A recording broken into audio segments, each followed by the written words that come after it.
Welcome to Suman TV. నేను మీ Suman TV Nag. చాలామంది students కానీ పేరెంట్స్ కానీ అంటే ఎవరికైనా సరే గవర్నమెంట్ జాబ్ అనేది ఒక కలగా మిగులుతుంది. అయితే ప్రతి ఒక్క స్టూడెంట్ గవర్నమెంట్ జాబ్ క్రాక్ చేయాలి అని అంటే దానికి ఒక పర్టికులర్ సాధన అయితే ఖచ్చితంగా కావాలి. అది ఎక్కడ చేస్తే బాగుంటుంది అనేటువంటి విషయం పేరెంట్స్కి తెలిసి ఉండాలి, పిల్లలకు కూడా తెలిసి ఉండాలి. అదే శ్రీధర్ సిసి ఇన్స్టిట్యూట్. ఇవాళ లక్షలాది మంది స్టూడెంట్స్కి అంటే విద్యార్థిగా వచ్చినటువంటి స్టూడెంట్ ఉద్యోగిగా వెళ్ళి పేరు సంపాదించి పెట్టి ఆ ఊరికి కానీ ఇంటికి కానీ పేరు సంపాదించి పెట్టి బయటికి వెళ్ళినటువంటి వాళ్ళే చాలామంది ఉన్నారు. కొన్ని అంటే లిటరలీ చెప్పాలి అంటే బ్యాంకింగ్ రంగంలో అయితే ప్రతి బ్యాంకులోనూ శ్రీధర్ సిసి స్టూడెంట్ లేరు అని అంటే ఆశ్చర్యపోయే అంటే ఇది జనరల్గా మనం అనుకుంటాం కదా, మామూలుగా అవునా ఆహా అనుకుని మాట్లాడుకుంటాం కదా. సో అలా కాదు, నిజంగానే ఉన్నారు. ఆ రేంజ్లో అతిశయోక్తి కాదు అది నిజమే. అలాంటి స్టూడెంట్సే అండ్ ఇంకా ఇవాళ ఒక బ్యాంకింగ్లోనే కాదు, ఎస్ఐ కానిస్టేబుల్ అటువంటి వాటిలో అండ్ ఎస్పెషల్లీ రైల్వే నోటిఫికేషన్లో వాళ్ళ పిల్లలు జాయిన్ అవ్వడానికి రెడీగా ఉన్నారు. కానీ ఒక చిన్న డైలమా ఉంది. ఆ డైలమా ఏంటంటే ఫర్దర్గా కూడా నోటిఫికేషన్స్ ఈ విధంగా ఉండేటువంటి అవకాశం ఉందా, లేదా ఇదంతా అపోహన. ప్రస్తుతం అయితే రైల్వే నోటిఫికేషన్ ఉంది, అది ఏ విధంగా ముందుకు వెళ్ళే అవకాశం ఉంది, మేము జాయిన్ అవ్వచ్చా లేదా అనుకున్నటువంటి ఆలోచన అయితే మీకు ఉంది కదా. పేరెంట్స్ స్టూడెంట్స్ ఈ వీడియో మొత్తం పూర్తిగా చూడండి, మీకు ఒక అవగాహన వస్తుంది. ఈరోజు మనతో పాటు శ్రీధర్ గారు ఉన్నారు, అది వారి మాట్లాడి తెలుసుకుందాము. నమస్కారం సార్. నమస్తే. సార్, జనరల్గా ప్రతి స్టూడెంట్కి ఒక ఆలోచన ఉంటుందన్నమాట, డైలమా. అంటే కొంతమంది స్కిప్ అవుతూ ఉంటారు. ఉంటే ఎస్ఎస్సి సీజీఎల్ వైపు వెళ్దాం అనుకుంటారు, లేదా బ్యాంకింగ్ వైపు వెళ్దాం అనుకుంటారు, ఇక్కడ నోటిఫికేషన్ లేదు అని అంటే. బట్ దీని మీద ఒక క్లారిటీ కావాలి అనుకున్నటువంటి వాళ్ళు చాలామంది ఉన్నారు. రైల్వే నోటిఫికేషన్స్ ఫర్దర్గా ఇప్పుడున్నట్టే ఫర్దర్గా ఉండే అవకాశం ఉంటుందా? డెఫినెట్గా అండి. ఇది యాక్చువల్గా అందరిలోనూ ఉంది అపోహే. అళ్ళలో కాదు, ఫ్రాంక్గా చెప్పాలంటే ఒక 3 సంవత్సరాల క్రితం వరకు నా దగ్గర కూడా ఉండేదండి. అంటే రైల్వే నోటిఫికేషను అనగానే మేము దాన్ని పంచవర్ష ప్రణాళిక అని పిలిచేవాళ్ళం. ఎట్లా అంటే 2 రకాల పంచవర్ష ప్రణాళికలు. నోటిఫికేషన్ వచ్చాక ఫైనల్ ఉద్యోగం రావడానికి 5 ఏళ్ళు పట్టేది. నోటిఫికేషన్ నుంచి నోటిఫికేషన్కి మళ్ళీ 5 ఏళ్ళు గ్యాప్ ఉండేదండి. అంటే దీని మూలన ఏమవుతుందంటే ఒక స్టూడెంట్ యూజువల్గా ఫస్ట్ అటెంప్ట్లో సక్సెస్ అయ్యేవాళ్ళు బాగానే ఉంటారండి. కానీ సక్సెస్ అవ్వని వాళ్ళు మళ్ళీ రాసేవాళ్ళు కూడా ఉంటారు. మళ్ళీ రాయాలి అంటే ఒక దాని మీద ఫోకస్ పెట్టి చదవాలి అంటే ఈ సంవత్సరం వచ్చినటువంటి నోటిఫికేషను మళ్ళీ వచ్చే సంవత్సరం వస్తుంది అనే నమ్మకం ఉంటేనే ఎక్కువ మంది పిల్లలు ఎగ్జామ్ రాయడానికి ఇష్టపడతారండి. అయితే ఇంతకుముందు అయితే మటుకు మీరు మాట్లాడింది, పేరెంట్స్ అనుకున్నది, నేను అనుకున్నది కరెక్టేనండి. కాకపోతే ఇది ఎప్పుడు మారింది అంటే ఈ సినారియో మారుతుంది అని చెప్పారండి. ఎప్పుడు చెప్పారు అంటే మొన్న జరిగినటువంటి లోక్సభ ఎలక్షన్స్కి ఒక 6 నెలల ముందు రైల్వే మినిస్టర్ గారు అశ్విని వైష్ణవ్ గారు పార్లమెంట్లో అనౌన్స్ చేశారండి, ఇక నుంచి ప్రతి సంవత్సరము నోటిఫికేషన్స్ క్యాలెండర్ ప్రకారం వస్తాయి అని చెప్పారు. చెప్పిన రోజున అందరూ నవ్వారండి. ఇది రాజకీయ నాయకులు ఏదో చెప్తారు అని. కానీ నాకైతే ఆ రోజు కొంచెం హోప్ వచ్చింది. మామూలుగా రాజకీయ నాయకులు రకరకాల ప్రామిస్లు ఇవన్నీ చేయటం సహజమే.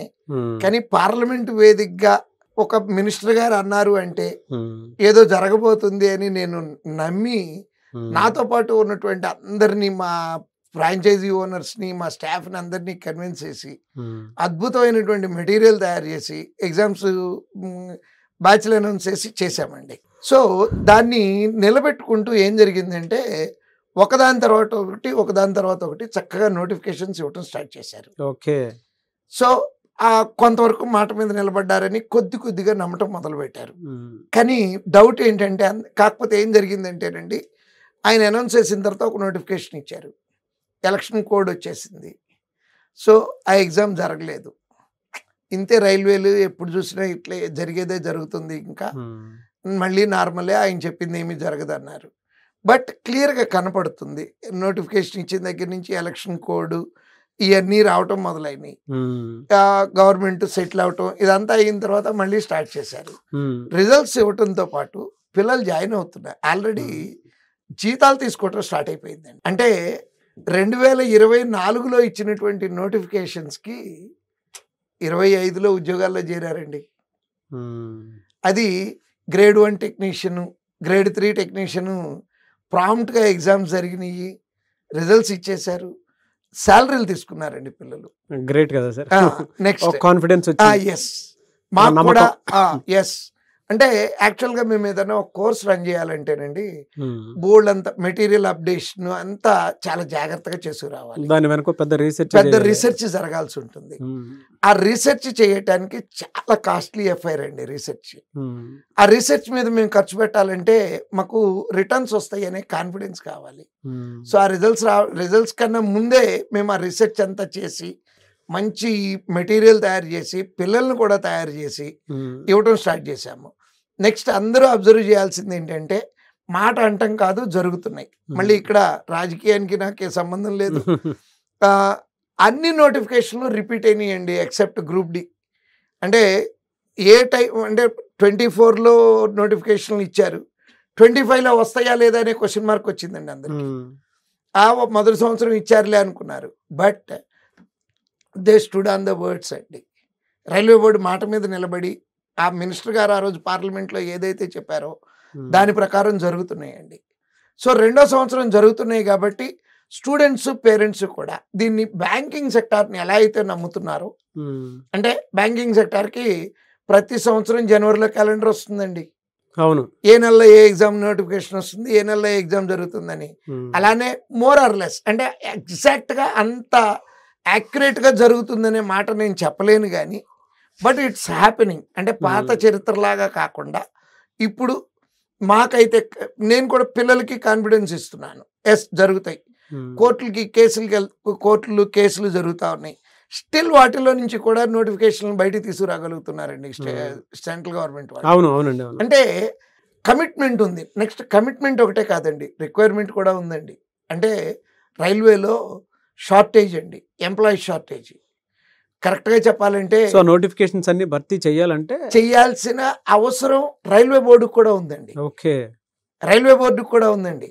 అంటే కొంతమంది ఏమన్నారంటే అవుట్ సోర్స్ చేస్తున్నారు కదండి, అన్ని ఉద్యోగాలు అవుట్ సోర్సింగ్ చేయలేరు.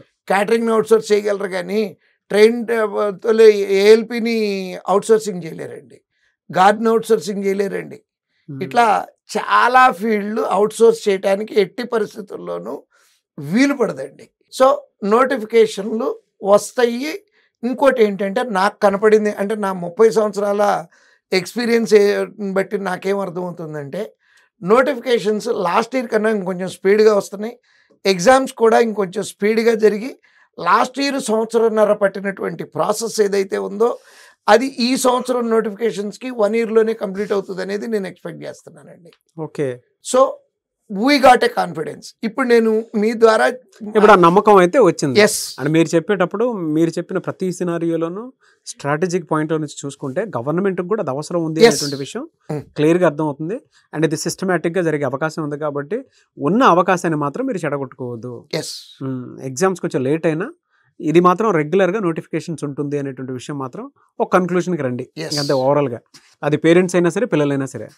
ఎలా సార్ అంటే మీ బ్రాంచెస్ ఎక్కడెక్కడ ఉన్నాయి, మిమ్మల్ని ఏ విధంగా అప్రోచ్ అవ్వాలి?